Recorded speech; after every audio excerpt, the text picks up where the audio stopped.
Audio Jungle.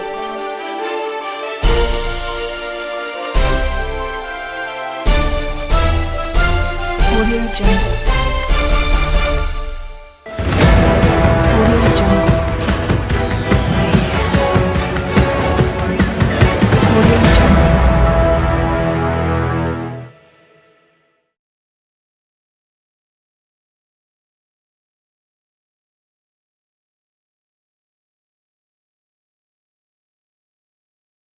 Hello everyone, आप सभी का ऑनलाइन प्लेटफॉर्म ई फिजिक्स पर एक बार फिर स्वागत है। यूनिट चल रही है अपनी kinematics, chapter number 4 motion in a plane, यानी कि समतल में गति। और आज की इस वीडियो में हम जो टॉपिक पढ़ेंगे वो है एडिशन ऑफ वेक्टर्स, वो भी मैथमेटिकल मेथड द्वारा, यानी कि गणितीय विधि से सदिशों का संयोजन पढ़ने वाले हैं। क्योंकि ग्राफिकल मेथड हमने लास्ट वीडियो में डिस्कस कर रखा है, तो इस वीडियो में हम केवल मैथमेटिकल मेथड को डिस्कस करेंगे।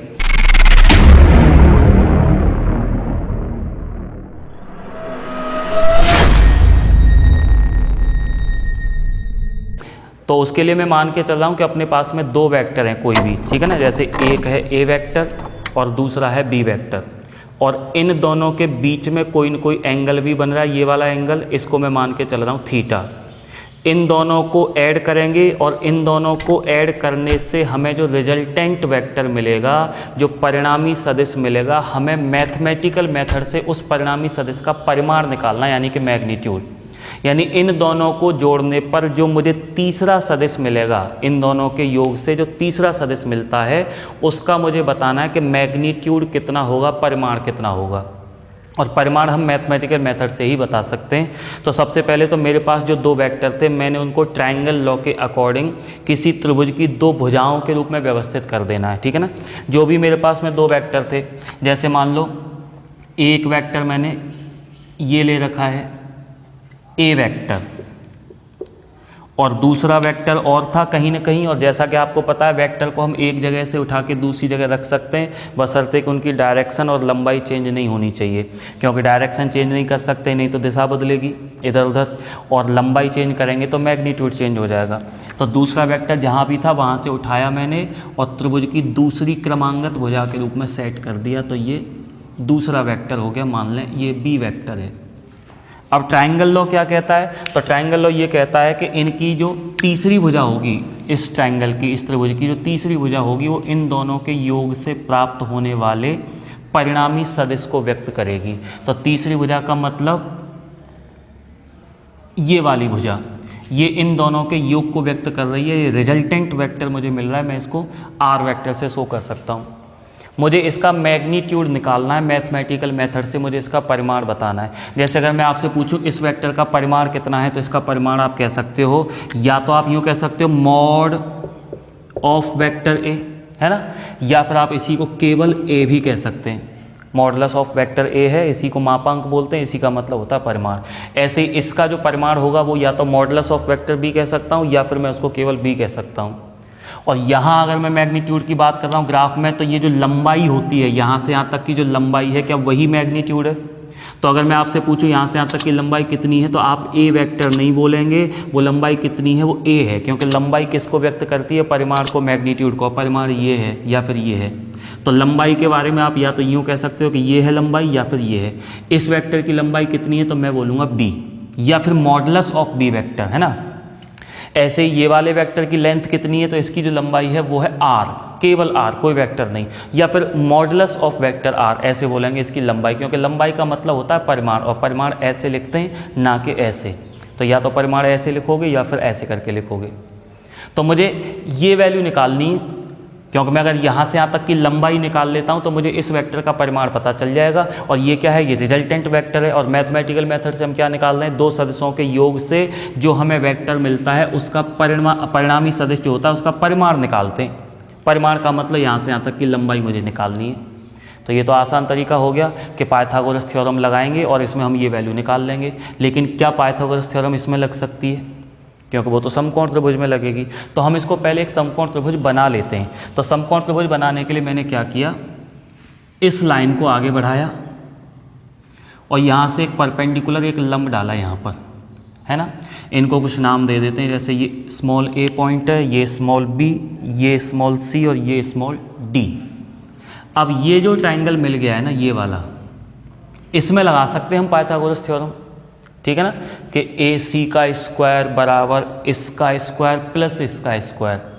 लेकिन वो थ्योरम तब लगा पाएंगे जब मुझे ये वैल्यू भी पता चल जाए। अभी तो ये पता ही नहीं है ये कितनी है, ये कितनी है। भाई मुझे यहाँ से यहाँ तक की वैल्यू पता है ए है केवल, यहाँ से यहाँ तक की वैल्यू कितनी है बी है, ये नहीं पता, ये नहीं पता। तो पहले इनको निकाल लेते हैं, और इनको निकालने के लिए मैं इस वाले ट्राइंगल को लेके चल रहा हूँ, ट्राइंगल बी सी डी, ये वाला त्रिभुज, यानी कि त्रिभुज बी सी डी में अगर यहाँ से, हाँ इन दोनों के बीच का एंगल मैंने अभी नहीं दिखाया कि ये वेक्टर ए था, ये वेक्टर बी था, जैसे स्टार्टिंग में बताया था दोनों के बीच का एंगल मैंने थीटा मान रखा था। तो ये वेक्टर ए की डायरेक्शन, ये वेक्टर बी की डायरेक्शन, इन दोनों के बीच का एंगल कितना है, ये है थीटा, है ना। तो इस वाले ट्राइंगल से अब हम वैल्यू निकाल लेते हैं साइन थीटा की। तो साइन थीटा बराबर वही लंब बटे कर्ण, ये लंब हो गया, ये कर्ण हो गया, यानी कि C D upon B C, C D upon B C, है ना। सी डी की वैल्यू तो हमारे पास है ही नहीं, वो तो हम निकालनी है। बी सी की वैल्यू कितनी है, यानी कि ये, चलो मैं पहले सी डी की वैल्यू यहाँ से कैलकुलेट करूँ तो ये होगी C D is equal to B C, इधर लाए, और साइन थीटा। तब सी डी बराबर बी सी की वैल्यू, यानी कि यहाँ से यहाँ तक की लेंथ, लंबाई कितनी है बी, बी वेक्टर नहीं B, B sine theta. First equation, मुझे सी डी की वैल्यू मिल गई, मतलब मुझे ये वाली लंबाई पता चल गई कितनी है, तो मैं उसको लिख देता हूँ, ये निकल के आई है बी साइन थीटा। अब ये निकालनी है, तो उसके लिए मैं इसी त्रिभुज में कॉस थीटा की वैल्यू निकालता हूँ। Cos theta is equal to, same triangle में लेके चल रहे हैं, इसमें कॉस थीटा निकालना है, तो आधार बटे कर्ण, यानी कि B D upon B C, है ना, B D upon B C. और वैल्यू किसकी निकालनी है, बी डी की। तो बी डी की वैल्यू अगर मैं यहाँ से निकालूँ तो B D is equals to B C cos theta. तब बी डी बराबर बी सी की वैल्यू कितनी, बी सी यानी कि फिर से वही बी, तो बी कॉस थीटा, ये आया सेकंड इक्वेशन। ये भी वैल्यू मिल गई है, इसको भी हम लिख लेते हैं, ये वैल्यू कितनी आई है बी कॉस थीटा, ठीक है ना। अब हमें ये पूरी लेंथ यहाँ से यहाँ तक की पता चल गई, देखो यहाँ से यहाँ तक ए और यहाँ से यहाँ तक बी कॉस थीटा, और ये वैल्यू मुझे पता चलेगी ये बी साइन थीटा। इस ट्रायंगल में अब मैं लगा सकता हूँ पाइथागोरस थ्योरम। तो इस वाले ट्रायंगल में अगर मैं पाइथागोरस थ्योरम लगाऊं, कौन से ट्रायंगल में, ट्रायंगल ए सी डी में, है ना, त्रिभुज ए सी डी में पाइथागोरस प्रमेय से क्या लिख सकता हूँ, कर्ण का स्क्वायर बराबर आधार का स्क्वायर प्लस लंब का स्क्वायर, यानी A C square is equals to A D square plus C D square, है ना। अब देखिए A C square is equals to A D को मैं लिख सकता हूँ A B plus B D, है ना, यहाँ से यहाँ तक की डिस्टेंस है वो A B plus B D, तो A B plus B D का होल स्क्वायर, क्योंकि इस पे स्क्वायर था, प्लस सी डी तो वही है प्लस सी डी का स्क्वायर। अब इन सब की वैल्यू है मेरे पास, ए सी की वैल्यू कितनी है, यहाँ से यहाँ तक की दूरी कितनी है आर, है ना, ए बी की वैल्यू कितनी है ये, तो ए ना के वेक्टर ए, है ना, प्लस बी डी की वैल्यू कितनी है, तो ये रही B cos theta whole square, plus C D की वैल्यू कितनी है, तो ये रही बी साइन थीटा, और इसका भी स्क्वायर है ना, इसका भी स्क्वायर था, सॉरी, आर स्क्वायर बराबर, इसको अगर मैं खोल लूँ ए प्लस बी का होल स्क्वायर, तो ये आएगा ए स्क्वायर फिर इसका स्क्वायर यानी B square cos square theta plus 2 A B cos theta plus इसका स्क्वायर यानी कि plus B square sine square theta. अब देखें इन दोनों में से, इसमें से और इसमें से क्या बी स्क्वायर कॉमन आ जाएगा, तब आर स्क्वायर बराबर ए स्क्वायर प्लस बी स्क्वायर, इन दोनों में से कॉमन ले रहा हूँ मैं, तो क्या बच रहा है cos square theta plus sine square theta, इन दोनों में से प्लस ये और है प्लस 2ab cos थीटा, ये 1 हो गया है ना। तो a square plus B square यानी आर स्क्वायर बराबर a square plus B square plus ये 2ab cos थीटा। और अब अगर मैं r की वैल्यू निकालूं, क्योंकि मुझे तो इसका परिमाण निकालना था और इसका जो परिमाण है वो r है, तो r की वैल्यू निकालूं तो ये सब रूट में यानी a square plus B square plus 2ab cos theta. ये जो हमें रिजल्टेंट वेक्टर मिला था ना, इन दोनों वेक्टर को ऐड करने पर जो रिजल्टेंट वेक्टर मिल रहा था आर वेक्टर, ये उसका मैग्नीट्यूड आ चुका है, ये उसका परिमाण हमें पता चल गया कितना होगा। ये जो इक्वेशन आ रहा है, ये जो फॉर्मूला आ रहा है, इसको हम कई बार कोज्या नियम भी बोल देते हैं, कोज्या नियम है ना, यानी कि कोसाइन लॉ। चलिए, ये तो हमने क्या पता कर लिया, तो हमने ये पता कर लिया है कि ये जो परिणामी सदिश मिला था उसका मैग्नीट्यूड कितना है, उसका परिमाण कितना है। अब जरा ये और देख लेते हैं कि ये जो वेक्टर मिला है, दोनों वेक्टरों को जोड़ने पर हमें जो फाइनल वेक्टर मिला है, इसकी डायरेक्शन क्या है, किस तरफ है ना, दिशा जानते हैं एक बार। तो मैं अपनी तरफ से ऐसा मान लेता हूँ कि ये वाला वेक्टर वेक्टर ए के साथ में और एल्फा कोण बना रहा है, अपनी तरफ से माना है मैंने डायरेक्शन देने के लिए, क्योंकि मुझे अगर एल्फा की वैल्यू पता चल जाए, एग्जांपल के तौर पर मान लो एल्फा की वैल्यू आ रही है 30 डिग्री, तो अगर मुझे इसकी दिशा पता है और ये पता है कि ये वाला वेक्टर इसके साथ में 30 डिग्री का कोण बना रहा है, तो क्या इसकी भी दिशा पता चल जाएगी? भाई मुझे पता है कि वेक्टर ए इस डायरेक्शन में और जो आर वेक्टर है वो इसके साथ में 30 डिग्री का एंगल बना रहा है, तो मुझे पता चल गया कि ये ऐसे करके होगा। तो कहने का मतलब अगर मैं एल्फा की वैल्यू निकाल लेता हूं तो मुझे इस वाले वेक्टर की डायरेक्शन पता चल जाएगी। तो अभी तक तो जो मैंने आपको बताया है ये हमने क्या निकाला हुआ है, ये निकाला है मैग्नीट्यूड, यानी कि अभी तक हमने परिमाण निकाला है ना। अब बात करते हैं जरा डायरेक्शन की। तो अब निकालते हैं इस रिजल्टेंट वेक्टर की डायरेक्शन, है ना, दिशा निकालते हैं इसकी। तो दिशा के लिए मैंने पहले से ही मान रखा है कि ये वाला जो वेक्टर है वो ए वेक्टर के साथ में एल्फा कोण बना रहा है, तो मुझे कैसे भी करके एल्फा की वैल्यू निकालनी है। एल्फा की वैल्यू निकालने के लिए मैं इसी ट्रायंगल को लेके चल रहा हूँ ACD, है ना, ट्रायंगल ACD में ACD में।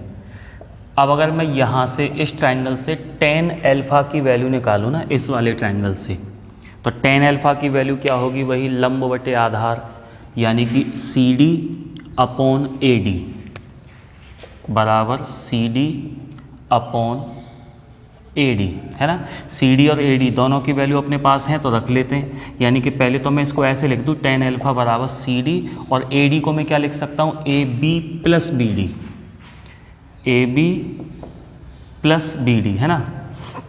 अब रख लेते हैं इनकी वैल्यू, तब tan alpha is equals to CD की वैल्यू कितनी है, तो देखिए ज़रा B साइन थीटा, है ना, B sign theta upon AB की वैल्यू कितनी है, तो ये है A, प्लस BD की वैल्यू कितनी है, तो ये है B cos theta, B cos theta.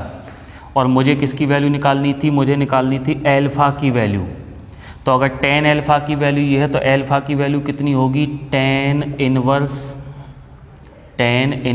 उधर जाएगा B sign theta upon A plus B cos theta. तो ये जो फॉर्मूला निकल के आ रहा है ये हमें रिजल्टेंट वेक्टर की डायरेक्शन बताया करेगा। और अभी जो मैंने फॉर्मूला इससे पहले निकाला था under root A square plus B square plus 2AB cos theta, है ना, ये वाला फॉर्मूला हमें मैग्नीट्यूड बताया करेगा। और ये फॉर्मूला बहुत ज़्यादा इम्पोर्टेंट है, ना केवल इस चैप्टर के लिए, ना केवल इस क्लास के लिए, बल्कि आगे भी जहाँ तक आप फिजिक्स पढ़ोगे वहाँ पर इस फॉर्मूले का जगह जगह यूज करते ही रहोगे। तो ये फॉर्मूला हमें क्या बताता है कि जब दो वेक्टर को हम ऐड करते हैं तो उनसे जो हमें परिणामी सदिश मिलता है उसका परिमाण कितना होता है, उसका मैग्नीट्यूड कितना होता है, ये है ना। परिमाण का मतलब उसकी मात्रा कितनी है और उसकी डायरेक्शन क्या है, तो वो ये फॉर्मूला बताता है। लेकिन डायरेक्शन की जब भी बात चले तो तुम्हें ध्यान रखना है कि एल्फा जो एंगल हमने माना है वो किसके साथ में माना है, ए वेक्टर के साथ में। ये विशेष ध्यान रखना है, क्योंकि जब तुम इस चैप्टर के न्यूमेरिकल सॉल्व करोगे तो वहाँ पर थोड़ी प्रॉब्लम क्रिएट हो सकती है अगर तुमने ये ध्यान में नहीं रखा कि अल्फा किन किन के बीच का एंगल है। यानी कि मुझे ए वेक्टर उसको मानना है, इधर ध्यान दें, ए वेक्टर मुझे उसको मानना है जिसके साथ में रिजल्टेंट वेक्टर का एंगल हमें दिया होता है। जैसे मैं ये कहूँ ना कि हमें किसी क्वेश्चन में परिणामी सदिश की दिशा के बारे में ये बता रखा है कि परिणामी सदिश किसी सदिश के साथ में और मान लो 45 डिग्री का कोण बना रहा है, तो जिसके साथ में 45 डिग्री का कोण ये बना रहा है ना, उस सदिश को तुम ए वेक्टर मानोगे और बचा हुआ अपने आप ही बी वेक्टर हो जाएगा। ठीक है ना, अपने मन से न मान के आपको अल्फा जिसके साथ में बन रहा होता है उसको मानना होता है ए वेक्टर, बचा हुआ दूसरा अपने आप ही बी वेक्टर बन जाएगा अगर इस फॉर्मूले में वैल्यू फिट करना चाहते हो तो। और अपने हिसाब से फॉर्मूला निकालोगे तो फिर कैसे भी ले सकते हो। चलिए, ये तो हमें दोनों फॉर्मूले पता चल गए। ये बताएगा उसका मैग्नीट्यूड यानी कि परिमाण बताएगा परिणामी सदिश का, और ये हमें उसकी डायरेक्शन यानी कि दिशा बताएगा। ठीक है ना, अब इसकी थोड़ी अलग अलग स्थितियों को और देख लेते हैं। अलग अलग स्थितियों से मेरा मतलब ये है कि अभी तो मैंने आपको दो वेक्टर ऐसे करके दिखा रखे, हो सकता है ये दोनों वेक्टर ऐसे हों, एक दूसरे के परपेंडिकुलर हों, तब रिजल्टेंट वेक्टर क्या आएगा। हो सकता है दोनों एक ही डायरेक्शन में हों, तब क्या आएगा। हो सकता है दोनों अपोजिट डायरेक्शन में हों, तब क्या आएगा। ठीक है ना, तो ऐसी कुछ अलग अलग स्थितियों पे एक बार विचार करते हैं। तो अब पहली स्थिति लेके चलते हैं ना, यानी केस फर्स्ट। और केस फर्स्ट में ऐसा मान के चल रहा हूँ मैं कि जिन दो वेक्टरों की हम बात कर रहे हैं वो दोनों वेक्टर एक ही डायरेक्शन में, ए वेक्टर ये है और उसी दिशा में बी वेक्टर, यानी दोनों सदिश जो है वो एक ही दिशा में हैं। तब इन दोनों के बीच का एंगल कितना होगा, जिसको हम थीटा बोलते आ रहे हैं शुरू से। अगर दोनों वेक्टर एक ही डायरेक्शन में हैं तो उन दोनों के बीच का कोण हो गया 0 डिग्री, है ना, जिसको हमने थीटा बोला हुआ है, उसकी वैल्यू हो गई 0। तो जब दोनों सदिशों के बीच का एंगल 0 है तो फिर उन दोनों के योग से जो हमें रिजल्टेंट वेक्टर मिलेगा, जो परिणामी सदिश मिलेगा, उसका परिमाण कितना होगा, दिशा कितनी होगी। जैसे अभी हमने दोनों फॉर्मूले निकाले थे, मैं इनको अलग नोट कर लेता हूँ। r is equals to root of A square plus B square plus 2ab cos theta. ये वाला फॉर्मूला तो हमें बताता है परिमाण यानी कि मैग्नीट्यूड। और alpha is equals to tan inverse, है ना, B sine theta upon A plus B cos theta. ये वाला जो फॉर्मूला है वो हमें डायरेक्शन बताता है। मैं इसको ऐसे भी तो लिख सकता हूँ, tan alpha is equals to क्या, B sine theta upon A plus B cos theta. आप चाहे ऐसे यूज करो या फिर इसका यूज करो, हमें तो अल्फा की वैल्यू बतानी है फाइनली, जिससे हमें दिशा पता चलेगी। तो केस फर्स्ट में अप्लाई करते हैं इन बातों को, यानी थीटा अगर 0 है तो रिजल्टेंट वेक्टर का जो परिमाण होगा, है ना, आर बराबर कितना होगा, A square plus B square plus 2ab और कॉस 0 थीटा की जगह कॉस 0 की वैल्यू 1 हो गई, तो ये हो जाएगा r is equals to A square plus B square plus 2ab। और a square plus B square plus 2ab क्या, ये a प्लस बी का होल स्क्वायर हो गया। तो मैं इसको लिख सकता हूँ a प्लस बी का होल स्क्वायर, और फिर वर्गमूल से जब बाहर लाएंगे तो a प्लस बी। तो हमें ये पता चल गया कि अगर दो वेक्टर एक ही डायरेक्शन में हैं तो उनका सदिश योग जो होता है वो उनके परिमाणों के योग के बराबर होता है। उनके सदिश योग से जो हमें वेक्टर मिलता है उसका परिमाण उन दोनों के परिमाणों के योग के बराबर होता है। एक एग्जाम्पल के तौर पे आप इसको ऐसे समझ लो कि मान लो मेरे पास ये कोई ऑब्जेक्ट है, ये कोई वस्तु है ना, इस पर मैंने एक फोर्स, एक बल लगाया 5 न्यूटन। फोर्स है, इसका मतलब सदिश राशि है, बल सदिश राशि होती है। इस डायरेक्शन में लगाया तो एक वेक्टर तो ये हो गया। मैंने इस पर एक और बल लगाया 10 न्यूटन का। क्या दोनों बल एक ही दिशा में? अगर दोनों बल एक ही दिशा में तो अभी जो हमने कैलकुलेशन करी है उसके अनुसार इन दोनों बलों को जुड़ने से जो फाइनल बल मिलेगा वो कितना होना चाहिए, यहाँ से निकाल के देखते हैं। तो कितना होना चाहिए, पहले का परिमाण और दूसरे का परिमाण। पहले का परिमाण कितना था 5, दूसरे का कितना था 10, तो नेट कितना आना चाहिए, क्या 15 न्यूटन। और अपना कॉमन सेंस भी तो यही कह रहा है कि 5 न्यूटन का धक्का 10 न्यूटन का धक्का लग रहा है। जब ऐसे 10 और 5 के लगेंगे एक ही डायरेक्शन में तो परिणामी कितना हो जाएगा, 15 न्यूटन हो जाएगा। ठीक है, अब जरा इसकी डायरेक्शन निकाल लेते हैं। ये तो मैंने आपको बता दिया कि मैग्नीट्यूड कितना होगा। अब जो रिजल्टेंट फोर्स है है ना, यानी कि रिजल्टेंट जो वेक्टर है, परिणामी सदिश जो है, अब उसकी दिशा किस तरफ होगी तो दिशा और जान लेते हैं। हालांकि तुम्हें दिशा यहाँ दिख रही है, लेकिन हम इस फॉर्मूले से निकाल लेते हैं, इससे या फिर इससे। तो tan अल्फा बराबर, इसे लेके चल रहा हूँ, b साइन थीटा, जहाँ भी आपको थीटा चमके उसकी जगह 0 रखना है ना, तो b sine 0 upon a plus b cos 0, यहाँ और यहाँ साइन 0 की वैल्यू 0, तो साइन 0 की वैल्यू अगर 0 है तो ये पूरा ही 0 हो गया, और जब ऊपर की वैल्यू 0 है तो इसका मतलब ये पूरा 0, यानी कि tan alpha is equals to 0। अगर tan अल्फा की वैल्यू 0 है तो अल्फा की वैल्यू क्या, हमें पता है tan 0 का मान 0 होता है और tan 180 का मान भी 0 होता है। तो अल्फा की वैल्यू या तो 0 हो सकती है, क्योंकि tan 0 का मान 0 होता है, तो या तो अल्फा की जगह 0 हो सकता है, या फिर 180 डिग्री हो सकता है ना, क्योंकि tan 180 का भी मान 0 ही होता है, तो या तो अल्फा का मान 0 हो सकता है या फिर 180 हो सकता है। लेकिन क्या होना चाहिए, आपका लॉजिक क्या कह रहा है कि एक बल अगर इधर लग रहा है, दूसरा भी उधर लग रहा है, तो जो परिणामी बल लगेगा 15 न्यूटन का, वो किधर लगेगा, अल्फा क्या है ये और याद करो। अल्फा जो था वो परिणामी सदिश आर वेक्टर और ए वेक्टर, इन दोनों के बीच का एंगल था। तो मेरे हिसाब से अल्फा की वैल्यू 2 आ रही है, या तो 0 होगी या फिर 180 होगी। क्या होनी चाहिए फाइनल, या तो 0 होगी या फिर 180 होगी। अब क्या होनी चाहिए, तो आप जरा यहाँ देखें कि अगर मैं 0 मान के चलता हूँ, पहले सोचना एक बार, अगर मैं अल्फा यानी कि अल्फा की वैल्यू अगर मैं 0 मान के चलता हूँ, तो इसका मतलब आर वेक्टर हो गया ए वेक्टर की दिशा में, सही है ना, ये यूँ करके हो जाएगा जब 0 हो जाएगा कोण तो। और अगर मैं 180 मान के चलता हूँ अल्फा की वैल्यू, तो ये होगा आर वेक्टर अपोजिट डायरेक्शन में, तभी तो ये कोण 180 का बन पाएगा। क्या ऐसा हो सकता है, मतलब क्या ऐसा हो सकता है कि एक बल मैं इधर लगाऊं, दूसरा भी इधर लगाऊं और वस्तु इधर भागे, मतलब ऐसा तो नहीं हो सकता कि 2 बल एक ही डायरेक्शन में लग रहे हैं और परिणामी बल इधर लग रहा हो जिससे वस्तु इधर चलने लग जाए। ये आपका भी लॉजिक कह रहा है कि अगर दोनों बल एक ही डायरेक्शन में लग रहे हैं तो उन दोनों का परिणामी बल भी उसी डायरेक्शन में रहेगा।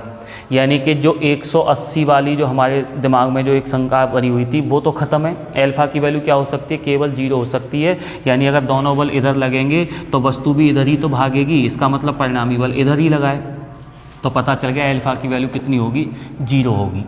ठीक है ना, ये होगी पहली स्थिति। अब दूसरी स्थिति लेके चल रहे हैं ना, यानी केस सेकंड, और इसमें मैं ऐसा मान के चल रहा हूँ कि अब के बाद दोनों वेक्टर जो है वो एक दूसरे के परपेंडिकुलर हैं, लंबवत हैं, ए वेक्टर और ये बी वेक्टर।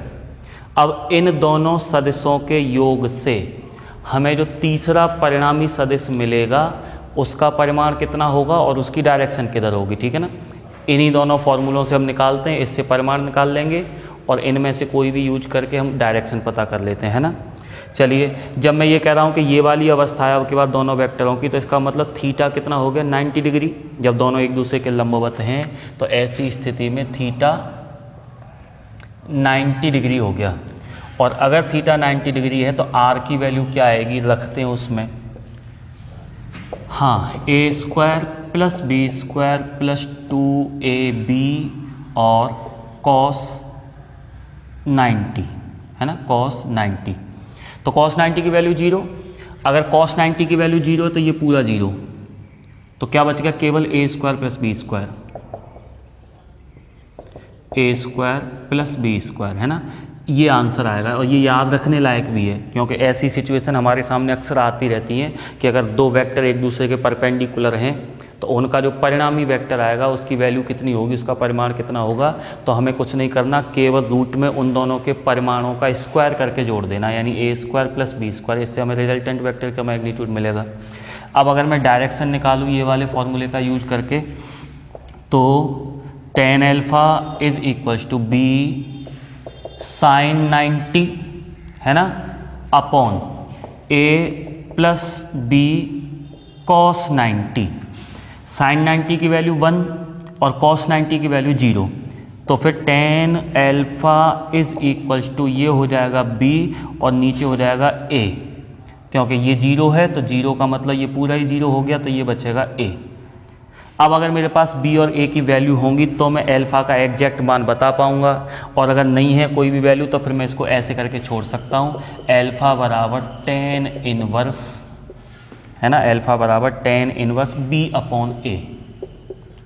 ठीक है ना, वैल्यू दे रखी होंगी, उनको रख के सॉल्व करूँगा, अगर कोई कोण निकल के आता है तो सही है, और अगर हमें वैल्यू ना पता हो, जैसे मान लो बी की वैल्यू दे रखी है 4, है ना, ए की वैल्यू दे रखी है मान लो 7, अब हमें नहीं पता कि tan अल्फ़ा बराबर 4/7 किस एंगल के लिए होता है, तो फिर हम ऐसे छोड़ सकते हैं इसको, tan इनवर्स 4/7। ठीक है ना, ये अपना आंसर होगा।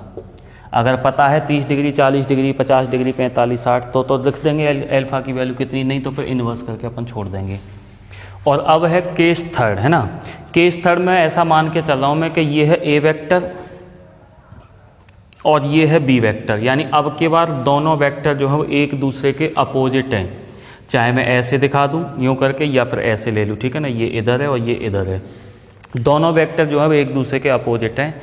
ऐसी स्थिति में इन दोनों के योग से, इन दोनों के सदिश योग से हमें जो वेक्टर मिलेगा उसका मैग्नीट्यूड, उसका परिमाण कितना होगा और डायरेक्शन किधर होगी।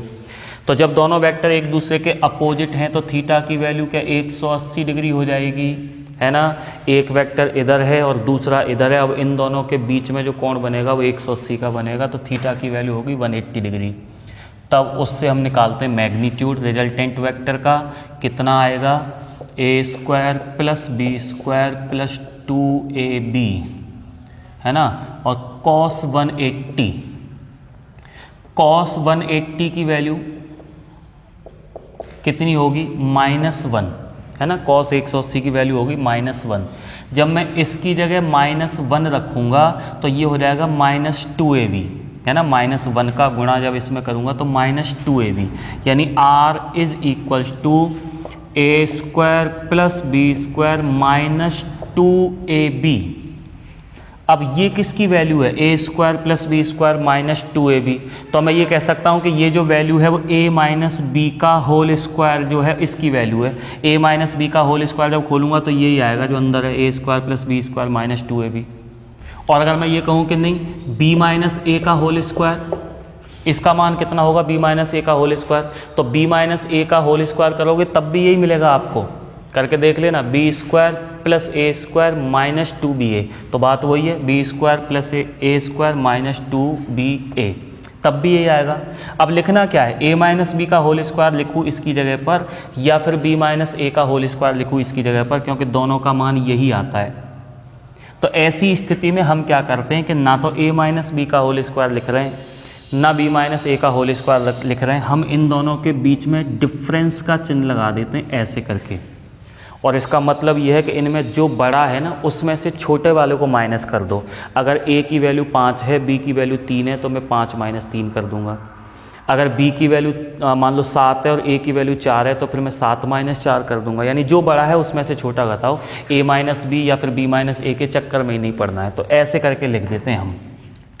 तो ये वैल्यू कितनी होगी, इसकी जगह मैं क्या लिख सकता हूँ, a डिफरेंस b का होल स्क्वायर, ठीक है ना, जो भी उसमें छोटा है बड़ा है उसमें से छोटा वाला माइनस करो, तो फिर r का मान क्या बचेगा, स्क्वायर हट जाएगा, वर्गमूल से बाहर लाएंगे तो a डिफरेंस b।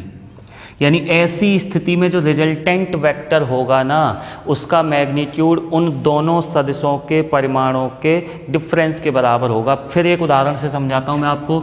मान लो ये मेरे पास में फिर से वही ऑब्जेक्ट है ना, किसी सतह पे रखा हुआ है, एक वस्तु है जो किसी सतह पे रखी हुई है, इस पे मैंने 2 बल लगाए, यानी कि 2 वेक्टर लेके चल रहा हूँ मैं।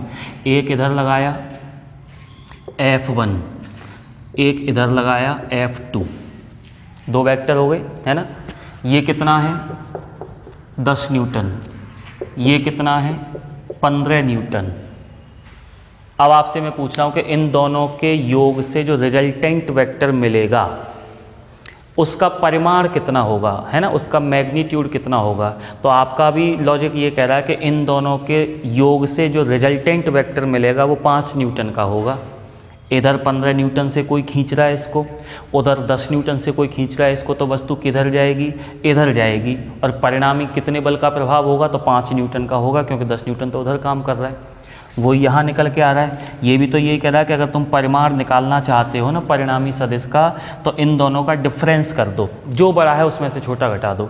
अगर ये बड़ा है तो 15 माइनस 10 कर दो, वो बड़ा होता, ये 15 का होता, ये 10 का होता, तब भी आंसर अपना 5 ही आता, बड़े में से छोटा माइनस करना है। तो ये तो हमें मैग्नीट्यूड पता चल गया। अब हम बात कर लेते हैं ज़रा डायरेक्शन की, कि डायरेक्शन किधर होगी। तो डायरेक्शन मैं इसी फॉर्मूले से फिर निकालने का प्रयास करता हूँ, यानी कि tan alpha is equal to B sine theta.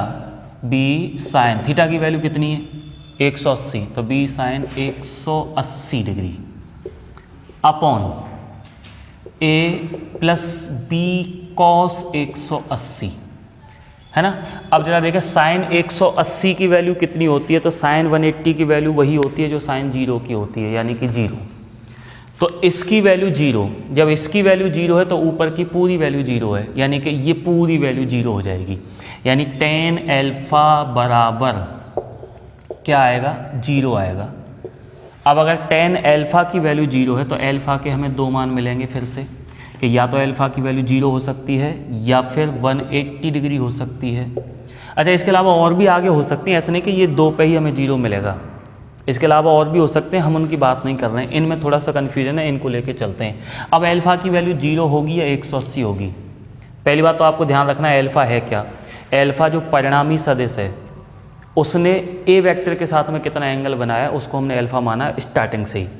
अब देखो इसी एग्जाम्पल में लेके चलें कि मैं इस वाले सदिश को, ये वाले वेक्टर को, या फिर मैं ये वाले वेक्टर को मान लेता हूँ ए वेक्टर, है ना, बल है ये वाला, मैंने इसको ए मान लिया, इसको मैंने बी वेक्टर मान लिया, और इन दोनों से जो परिणामी बल आएगा जिसको हम परिणामी सदिश कहते हैं वो है आर वेक्टर। अब आर वेक्टर की दिशा किस तरफ होगी? इस फिगर के, इस एग्जाम्पल के अनुसार आप कह सकते हो कि आर वेक्टर की दिशा जो होगी वो इस तरफ होगी ना, क्योंकि 15 न्यूटन इधर लग रहा है, 10 न्यूटन उधर लग रहा है, तो वस्तु किधर सरकेगी? इधर सरकेगी, मतलब परिणामी बल इधर ही काम कर रहा है, तो ये हो जाएगी आर वेक्टर की डायरेक्शन इधर। तो अल्फा कितना? अरे अल्फा किन किन के बीच का कोण होता है? रिजल्टेंट वेक्टर परिणामी सदिश जो कि अब की बार इधर है, और पहला ए वेक्टर, इन दोनों के बीच का कोण, ए वेक्टर इधर है, इन दोनों के बीच का कोण कितना? 180। तो ऐसी स्थिति में तो अल्फा की वैल्यू आ जाएगी कितनी? 180। अल्फा की वैल्यू 180 कब आई? तो अल्फा की वैल्यू 180 डिग्री तब आई है जब बी वेक्टर की वैल्यू ए वेक्टर से बड़ी है, तब अल्फा की वैल्यू कितनी आई है? मैं नोट कर लेता हूँ, अल्फा की वैल्यू 180 डिग्री हो सकती है कब? जब बी वेक्टर बड़ा है ए वेक्टर से, बल्कि वेक्टर नहीं, मैं मैग्नीट्यूड लेके चल रहा हूँ, है ना। इसका परिमाण जब इसके परिमाण से बड़ा है तब जाके इन दोनों की वैल्यू, मतलब तब इनके बीच का जो एंगल आया ना परिणामी वेक्टर और ए वेक्टर के बीच का, वो आया 180 डिग्री। ठीक है। अब जरा ये सोचो कि ये F2 जो होता ना, ये होता 8 न्यूटन का, और ये F1 जो है ये होता मान लो 12 न्यूटन का। अब परिणामी बल कितना लगता? तो फिर से वही डिफरेंस निकालेंगे, 12 और 8 का डिफरेंस 4 लगता, लेकिन किधर लगता? एग्जाम्पल में आ जाओ, किधर लगता? कि अब की बात परिणामी इधर लगता बल, इसका मतलब अब की बात रिजल्टेंट वेक्टर आर वेक्टर इधर हो जाता, और ए वेक्टर तो पहले से ही इधर है। अब इन दोनों के बीच का एंगल कितना? जब दोनों एक ही डायरेक्शन में तो 0, यानी अब अल्फा की वैल्यू क्या आ जाती? 0। तो अल्फा की वैल्यू 0 कब आती? जब ए बड़ा है और बी छोटा है, यानी अगर ए ग्रेटर देन बी तब हमें अल्फा की वैल्यू 0 मिलेगी, और अगर बी बड़ा है ए से तब हमें ये वैल्यू मिलेगी, है ना। तो यहाँ अल्फा के दोनों मान पॉसिबल हैं, डिपेंड करता है कि कौन बड़ा और कौन छोटा है। अब ये मैथमेटिकल मेथड द्वारा हम दो वेक्टर का सब्ट्रैक्शन भी कर सकते हैं, यानी कि हम दो सदिशों को घटा भी सकते हैं एक में से दूसरा, उनका व्यवकलन भी कर सकते हैं, और उस सब्ट्रैक्शन से जो हमें रिजल्टेंट वेक्टर मिलेगा, जो परिणामी सदिश मिलेगा, उसका परिमाण ज्ञात कर सकते हैं मैथमेटिकल मेथड के द्वारा। कैसे करते हैं? तो आइए एक एग्जांपल लेके चलते हैं कि मान लो हमारे पास में दो वेक्टर हैं, एक वेक्टर ये है ए वेक्टर, है ना, और दूसरा वेक्टर ये है बी वेक्टर। अब मुझे ए वेक्टर में से बी वेक्टर को डिफरेंस करना है, माइनस करना है, इसको सब्ट्रैक्ट करना है ए में से बी को। तो ट्रायंगल लॉ के अकॉर्डिंग अगर आपको याद हो तो हमने इनको सब्ट्रैक्ट किया भी था, यानी मुझे क्या करना है? मुझे ए वेक्टर में से बी वेक्टर माइनस करना है, और जो रिजल्टेंट वेक्टर मिलेगा ना आर वेक्टर, उसका परिमाण निकालना है, यानी आर की वैल्यू निकालनी है। तो इस लाइन को मैं ऐसे भी तो लिख सकता हूँ पहले की तरह, a vector plus minus b vector, है ना। या तो मैं ऐसे कह दूं कि ए में से बी घटा रहा हूँ बी वेक्टर को, या मैं यूँ कह दूं ए वेक्टर में माइनस बी वेक्टर जोड़ रहा हूँ। और बी वेक्टर और माइनस बी वेक्टर में क्या डिफरेंस है, केवल और केवल डायरेक्शन का। इन दोनों की जो डायरेक्शन होंगी ना, बी वेक्टर की और माइनस बी वेक्टर की, वो एक दूसरे के अपोजिट होंगी। तो ए वेक्टर को उठाया मैंने, यहाँ रख दिया ऐसे कैसे, है ना, ठीक है, ये हो गया ए वेक्टर। और बी वेक्टर के बजाय अब मुझे माइनस बी वेक्टर लेना है। तो बी वेक्टर तो यूँ है और माइनस बी वेक्टर उसके जस्ट अपोजिट होगा, तो ये इसको बिल्कुल विपरीत कर दूंगा, तो ये आएगा माइनस बी वेक्टर। ये माइनस बी वेक्टर हो गया, माइनस बी वेक्टर। अब इन दोनों के बीच का कोण, यानी कि हम जो रिजल्टेंट वेक्टर निकालते हैं ना, उसके लिए हमें थीटा चाहिए। अब थीटा निकालने के लिए क्या होता है कि इसको मैंने पीछे बढ़ाया, मतलब आगे की तरफ बढ़ाया, इन दोनों के बीच का ये जो कोण आ रहा है, इसी को तो हम बोलते थे थीटा। ध्यान दें, ये तो बी वेक्टर है ना, ये तो बी वेक्टर है। इन दोनों के ए वेक्टर और बी वेक्टर के बीच में जो एंगल बन रहा है, मैं उसको थीटा मान के चल रहा हूँ, यानी ये वाला जो एंगल है वो है थीटा। तो फिर ये वाला एंगल कितना होगा, ये वाला, तो ये होगा 180 माइनस थीटा, है ना। ये पूरा 180 है, तो ये जो एंगल बचेगा वो कितना बचेगा, 180 माइनस थीटा। तो अब अगर मैं इन दोनों का रिजल्टेंट निकालना चाहता हूँ, क्योंकि अब जो आर वेक्टर होगा वो यही तो होगा, यानी इन दोनों सदिशों के, या फिर मैं यूँ कहूँ कि ए और बी सदिशों के व्यवकलन से, सबट्रैक्शन से जो रिजल्टेंट मिल रहा है वो ये है। इसका मैग्नीट्यूड मुझे निकालना है। तो आ जाइए उसी फॉर्मूले में रखते हैं। R vector is equals to क्या, root of A square plus B square plus 2ab cos. Theta की जगह क्या रखना है, क्योंकि मैं इस वेक्टर को लेके चल रहा हूँ, ना कि इस वेक्टर को लेके चल रहा हूँ। ये होता तो थीटा आता, लेकिन ये वाला वेक्टर है, तो थीटा की जगह क्या आएगा, 180 माइनस थीटा, है ना, 180 माइनस थीटा। और देखें कॉस 180 माइनस थीटा बराबर होता है माइनस कॉस थीटा। तो फिर मैं लिख सकता हूँ R is equals to A square plus B square minus, क्योंकि इसकी जगह क्या आएगा, माइनस कॉस थीटा, तो माइनस 2ab कॉस थीटा। तो सबट्रैक्शन से हमें रिजल्टेंट वेक्टर का जो परिमाण मिलेगा वो इतना मिलेगा। अगर डायरेक्शन भी निकालनी हो तो सेम उसी फॉर्मूले से अपन डायरेक्शन भी कैलकुलेट कर सकते हैं। देखो इससे tan alpha is equals to B sine theta, है ना। थीटा की जगह फिर से मुझे क्या लेना है, 180 माइनस थीटा रखना है इस बार इस सिचुएशन में, upon a plus B cos theta, लेकिन थीटा की जगह क्या लेना है, 180 माइनस थीटा, है ना। साइन 180 माइनस थीटा क्या होता है, साइन 180 माइनस थीटा का मतलब हो गया साइन थीटा।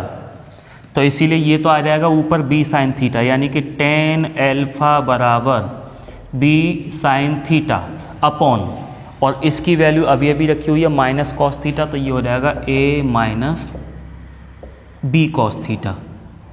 यहाँ से हम डायरेक्शन निकाल सकते हैं। तो इस तरह से मैथमेटिकल मेथड द्वारा हम दो वेक्टर का एडिशन तो करते ही करते हैं, लेकिन उनका सबट्रैक्शन भी कर सकते हैं। बस सबट्रैक्शन में क्या होता है कि जिन दो वेक्टर के बीच का एंगल हमें दे रखा है, अगर उनको सबट्रैक्ट करना है, अगर उनका व्यवकलन करना है, तो थीटा की जगह हम 180 माइनस थीटा रखेंगे। जैसे मान लो मुझे दो सदिशों के बीच का कोण दे दिया जाए 60 डिग्री, 60 डिग्री, तो मैं 60 ना रख के अगर मैं उनका व्यवकलन कर रहा हूँ, अगर मैं उनका सबट्रैक्शन कर रहा हूँ, तो मैं अपने फॉर्मूले में थीटा की जगह 60 डिग्री ना रखकर 180 माइनस 60 यानी 120 डिग्री एंगल लेके चलेंगे हम उसमें।